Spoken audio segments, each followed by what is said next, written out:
बिस्मिल्लाहिर्रहमानिर्रहीम। अस्सलाम वालेकुम। आज 8 मार्च बरोज़ सोमवार हम बात करेंगे 4 अहम इशूज़ के हवाले से। बिल आखिर कप्तान की धमकी काम कर गई और इलेक्शन कमीशन ऑफ पाकिस्तान पाँव पड़ गया है और बड़ी जो फ़ैसला सुना दिया है। और जो आज दरख्वास्त फ़ाइल की गई थी पाकिस्तान तहरीक इंसाफ की तरफ से, और मैंने आपको बताया था बड़ी सख्त दरख्वास्त थी और उसमें बड़े सख्त अल्फाज इस्तेमाल किए गए थे। बिल आखिर इलेक्शन कमीशन ऑफ पाकिस्तान ने फ़ैसला किया है। अब कल क्या होने जा रहा है ये डिटेल्स मैं आपके साथ शेयर करूंगा। साथ पीडीएम का इजलास, वो जो इजलास 7 से 8 घंटे चलता रहा और उसमें हुआ कुछ नहीं। और जो आसिफ जरदारी है वो फिर गेम कर गया और वो अपने बंदे को क्लियर करवा गया और बाकी जो थे वो उनको फिर ट्रक की बत्ती के पीछे लगा दिया। साथ जो एजेंसीज पर हमला किया गया है, इदारों पर हमला किया गया, ये बावले हो चुके हैं मरीम नवाज़ और मौलाना। और इनको तकलीफ़ किस बात की वो डिटेल्स भी मैं आपके साथ शेयर करूंगा। साथ हम बात करेंगे इलेक्शन कमीशन ने डस्का इलेक्शन के हवाले से भी दो जो इंक्वायरीज़ हैं, 2 इंक्वायरी कमेटी बनाई है, उसकी डिटेल्स भी मैं आपके साथ शेयर करूँगा। पहले तो मैं आपको एक अहम चीज़ बताता चलूँ और वो है शौकत अजीज़ सिद्दीकी का मामला। शौकत अजीज़ सिद्दीकी आपको आपके नॉलेज में है कि शौकत अजीज़ सिद्दीकी को सुप्रीम जुडिशल काउंसिल ने टर्मिनेट कर दिया था। उसने वो ऑर्डर चैलेंज किया था। आइन कहता है कि सुप्रीम जुडिशल काउंसिल के फैसले को चैलेंज नहीं किया जा सकता, लेकिन काजी फैज़िसा साहब की पिटीशन को सामने रखते हुए ये पिटीशन फाइल की गई थी और अभी उसके काबिल समात होने ना होने का फ़ैसला नहीं आया। तो जो शौकत अजीज़ सिद्दीकी है उन्होंने आज ख़त लिखा है चीफ़ जस्टिस साहब को, चीफ़ जस्टिस गुलजार साहब को, और कहा है कि 30 जून 2021 में मेरी रिटायरमेंट हो रही है और 28 जनवरी 2021 को 5 रुकनी बेंच ने यह फ़ैसला दिया था कि मेरा केस फरवरी में फ़िक्स किया जाए, लेकिन वो फरवरी में फ़िक्स नहीं किया जाता और उसको लिंगर ऑन किया जा रहा है। और मेरी जो क्योंकि जब मेरी रिटायरमेंट की एज पूरी हो जाएगी तो वो अल्टीमेटली वो जो दरख्वास्त है या वो जो पिटीशन है वो ख़त्म हो जाएगी, फ्रक्चर्स हो जाएगी। इसलिए बराह मेहरबानी मेरा केस जल्द अज जल्द समात के लिए मुकर्रर किया जाए और उसमें डेली बुनियादों पर उसके ऊपर समात होनी चाहिए। ये ख़त लिख दिया है वज़ीर आज़म पाकिस्तान को। दूसरी तरफ हम देखते हैं कि आसिफ जरदारी का फ्रंट मैन अमजद इखलाक, जो कि जरदारी हाउस इस्लामाबाद का जो इंतज़ाम संभालता है या मैनेजर आप कह सकते हैं, या इन लोगों का फ्रंट मैन है जरदारी एंड कंपनी का, और बड़े अरसे से वो जरदारी हाउस इस्लामाबाद को उसी ने संभाला हुआ है। उनके खिलाफ 17 फरवरी को नोटिस जारी हुआ था नैब इस्लामाबाद की तरफ से। और वो जो जाली बैंक अकाउंट्स केस है और जो जाली बैंक अकाउंट्स में मुख्तलिफ मुलजमान थे, 100 से ज़ायद मुलजमान, उनमें ये अमजद इखलाक भी था। इनके अब वारंट गिरफ्तारी जारी किए गए हैं। तो आज अमजद इखलाक ने दरख्वास्त फाइल की है इस्लामाबाद हाई कोर्ट में ज़मानत कबल अज गिरफ्तारी की फ़ारूक एच नाइक साहब की वसातत से। अब उसके ऊपर कल समात होगी। कल ना सिर्फ अमजद इखलाक की जो उनके खिलाफ एलिगेशंस हैं वो डिटेल्स मैं आपको बताऊंगा, बल्कि कल जो उनकी ज़मानत पर समात का हवाल होगा वो भी मैं आपके साथ शेयर करूँगा। अब हम आ जाते हैं इलेक्शन कमीशन ऑफ पाकिस्तान के हवाले से। इलेक्शन कमीशन ऑफ पाकिस्तान ने डस्का के हवाले से आज ये फ़ैसला किया था और वो ये था कि 2 इंक्वायरीज़ बना दी गई हैं। एक इंक्वायरी है जो सिर्फ जो प्रिजाइडिंग अफसरान थे उनकी तहकीकात करेगी, और एक इंक्वायरी है जो वहाँ पर मुख्तलिफ़ तरह के इल्ज़ामात लगाए गए हैं, वहाँ पर लड़ाई झगड़ा हुआ, वहाँ पर कत्ल हुआ, वहाँ पर लोग ज़ख्मी हुए, वहाँ पर बैलेट पेपर छीनने की बात हुई, चुराने की बात हुई, धांधली की बात हुई। उन मामलात को तहकीक और इंक्वायरी के लिए इलेक्शन कमीशन ऑफ पाकिस्तान ने कल दोनों इंक्वायरियों का इजलास तलब कर लिया है। कल से मुराद 9 मार्च है। अब जब ये फैसला हुआ था तो जो इससे पहले मैंने वीलॉग किया था, मैंने उसके ऊपर तनकीद भी की थी इलेक्शन कमीशन पर कि आप डस्का इलेक्शन को बहुत सीरियस लेते हैं। आप डस्का इलेक्शन में आपने 3 दिन के अंदर अंदर ना सिर्फ आपने फैसला सुनाया बल्कि आपने री इलेक्शन का हुक्म जारी कर दिया था, जो कि बिल्कुल इलेक्शन एक्ट के भी खिलाफ था, आइन के भी खिलाफ था और पाकिस्तान में जो सुप्रीम कोर्ट की जजमेंट्स हैं उनके भी खिलाफ था। लेकिन आपने सिर्फ मरीम नवाज़ी में वो सारा कुछ किया। साथ जो दरख्वास्त गई थी जो मामला है 2 मार्च का, और वो मामला है जो वीडियो स्कैंडल का, उसके ऊपर आपने 11 मार्च की 12 मार्च को सेनेट के चेयरमैन का इलेक्शन है और पीडीएम की तरफ से जो यूसुफ रज़ा गिलानी है उनको अपना नामजद किया गया है सेनेट का उम्मीदवार। तो अब क्या 11 को आप हेयरिंग करेंगे, अगले दिन चेयरमैन वो बनने जा रहा है, तो फिर आप कैसे इस मामले को सुनेंगे। तो बिल आखिर बड़ा फैसला फैसला किया इलेक्शन कमीशन ऑफ पाकिस्तान ने, और इलेक्शन कमीशन ऑफ पाकिस्तान ने 9 मार्च के लिए जो दरख्वास्त थी अर्ली हेयरिंग की, जल्द समाअत की, वो मंजूर करते हुए 9 मार्च के लिए फ्रीकैन को तलब कर लिया। अब इसमें 2 मामलात हैं।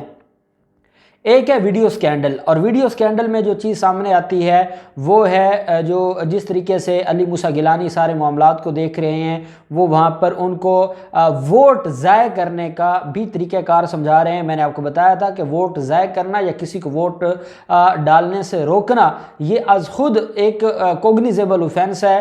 पाकिस्तान पिनल कोड ताज़ीरात पाकिस्तान का दफ़ा 171J के तहत इसकी 3 साल सज़ा और 5 लाख इसका फ़ाइन है। ये इलेक्शन एक्ट के जो सेक्शन 174 है ये उससे अलग ये सज़ा है जो पाकिस्तान पिनल कोड सज़ा देता है, और ये उस जुर्म का मुर्तकिब हो रहे थे। साथ फिर हम देखते हैं कि एक ऑडियो नासिर शाह की, जो वज़ीर इत्तलात हैं सिंध के, नासिर शाह की एक ऑडियो भी सामने आती है, और वो उनको बताते हैं कि आपके साथ जो 8 लाख का है, फिर खैबर पख्तूनख्वा में रेट ज़्यादा है। फिर बात की उन्होंने कि एमक्यूएम के लोग ज़्यादा रेट मांग रहे हैं। फिर कहते हैं कि चले कोई नहीं, हम आपको तरक्याती फ़ंड्स के नाम पर कर देंगे, सिंध में आपको तरक्याती फ़ंड्स का काम करवा के देंगे, 10-10 करोड़ के आपको तरक्याती फ़ंड्स देंगे। और आप जानते हैं ना उसमें से 50% तो बच ही जाता है। अब देखें इन लोगों की, इससे आपको एक जर्नल इनकी नेचर समझ आ रही है कि 10 करोड़ का तरक्याती फंड अगर होगा तो 50% तो ये रखेंगे, और ये इनका इसका मतलब एक रूटीन में चलता है। और मुझे नहीं लगता कि 50% भी ये लगाते होंगे, पता नहीं ये कितना खाते हैं और कब इनके पेट भरेंगे। और मुझे लगता है कि इनके पेट दोज़ख की आग ही भरेगी, वैसे ये भरने वाले नहीं है जितना इन्होंने गरीबों का खून चूसा है। खैर, एक वो ऑडियो का, एक वीडियो का मामला, एक ऑडियो का मामला था, और एक व्हाट्सएप चैट थी। व्हाट्सएप चैट थी अब्बास अफरीदी के फ्रंटमैन की।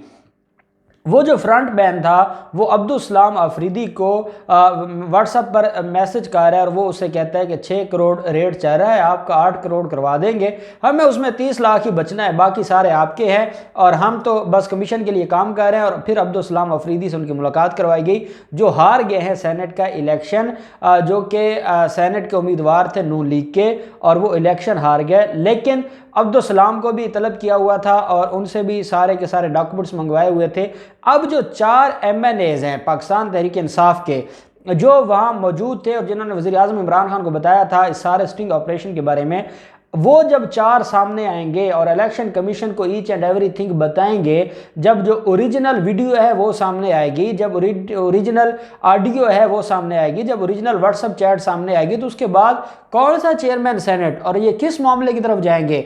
मैक्सिमम ये हो सकता है कि इलेक्शन कमीशन डंडी मारे और वो चेयरमैन सेनेट बनने दे और ये मामला को हफ्ता 10 दिन लेट हो जाए, इससे ज़्यादा नहीं हो सकता। और मैं पाकिस्तान तहरीक इंसाफ से ये ज़रूर कहूँगा, चाहे आपको 24 घंटे हेयरिंग करवानी पड़े, अभी 9, 10, 11 और 12 3 दिन तो आपके पास मुकम्मल हैं, 3 दिन हेयरिंग करवाएं और कुछ हो जाए। जब तक चेयरमैन सेनेट के इलेक्शन से पहले आसिफ जरदारी जो यूसुफ रज़ा गिलानी है, या तो उसको मरियम नवाजी में इलेक्शन कमीशन जो है वो कर देगा कि ये ठीक है, ये अहल है, तो फिर तो अलग बात है ना, और वो इलेक्शन कमीशन और फिर अदालतों का मामला है।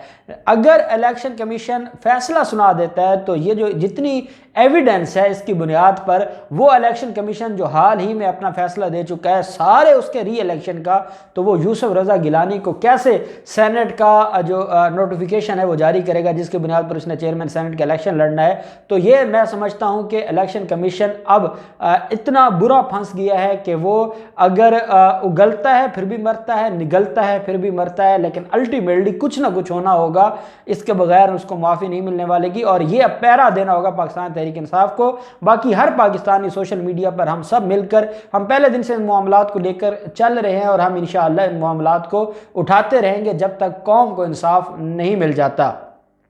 अब हम आ जाते हैं पीडीएम के हवाले से। पीडीएम का आज इजलास हुआ है और ये इजलास कोई 7-8 घंटे इजलास हुआ है, लेकिन उसमें से निकला कुछ नहीं है। उसकी वजह यह है कि 26 मार्च को इनका लॉन्ग मार्च और ये पहले से डिसाइडेड था, कोई नई बात नहीं थी। साथ ये कहा गया कि जो यूसुफ रज़ा गिलानी के हवाले से वो चेयरमैन सेनेट हैं, वो चेयरमैन सेनेट का इलेक्शन लड़ेंगे। अब अगर यूसुफ रज़ा गिलानी को पहले उन्होंने सारे जमातों की जो थी पावर थी वो लगवा के एक अपना उन्होंने सेनेटर बनवाया और फिर अब सब की मेहनतें लगवा के उनको चेयरमैन सेनेट बनवाते हैं और इनका पता कोई नहीं है 2 हफ्ते बाद इनका इत्तेहाद खत्म हो जाए तो चेयरमैन सेनेट तो पाकिस्तान पीपल्स पार्टी का होगा ना, पीडीएम तो गई, जिस पार्टी के टिकट से वो इलेक्शन लड़ रहा है उसी जमात का है, तो ये कहाँ जाएंगे। अब मरियम नवाज, नवाज शरीफ और मौलाना फजलुर रहमान आज पूरा दिन ये बहस करते रहे कि भाई आप छोड़ें, वो चेयरमैन सेनेट का मौलाना फजलुर रहमान अनाउंस कर रहे हैं और हकीकत क्या है कि मौलाना तकरीर करते हैं जी कि रिज़ाइन देना चाहिए। हम किधर चले गए हैं, कौन सा ज़िमनी इलेक्शन, कौन सा सेनेट इलेक्शन, जब तक हम रिज़ाइन नहीं देंगे कैसे हमारी तहरीक आगे चलेगी। वो रिज़ाइन के चक्कर में थे, मरियम नवाज रिज़ाइन के चक्कर में थी, नवाज शरीफ खुद तहरीक कामयाब करना चाहते थे, लेकिन आसिफ जरदारी ने कहा जी पहले ये सेनेट वाले चेयरमैन का मामला देख लें, अगर तो हम जीत जाते हैं वेल एंड गुड, नहीं जीतते तो फिर उसके बाद हम आपके साथ हैं। आसिफ जरदारी ने ये गारंटी दी है, हालांकि वो कोई गारंटी नहीं है, आसिफ जरदारी को पागल नहीं है कि वो इनके साथ बैठ जाएंगे, लेकिन फिर भी उन्होंने इनको ट्रक की बत्ती के पीछे लगाया है। डिप्टी चेयरमैन और लीडर ऑफ अपोजिशन ये दोनों ओहदों के लिए कमेटी बना दी है कि भाई जब पाकिस्तान पीपल्स पार्टी को आपने चेयरमैनशिप दे दी है तो फिर वो डिप्टी चेयरमैन देना आप नून लीग को, और जो लीडर ऑफ अपोजिशन है वो आप JUIF को दे दे या किसी और जमात को दे दे। उस पर कंसेंसस नहीं हुआ, लेकिन चेयरमैन सेनेट पर कंसेंसस हो गया, जो इस बात का सबूत है कि मौलाना की भी अब ख़त्म हो गई, उसकी भी कोई बात नहीं सुनने को तैयार, और मरियम नवाज शरीफ की भी कोई नहीं सुनने को तैयार। अब सिर्फ बिलावल जरदारी और आसिफ जरदारी की चलती है, क्योंकि सिंध का पैसा भी तो वही लगा रहे हैं, खरीदते भी वही हैं, जो खरीदता है वही एंजॉय करता है।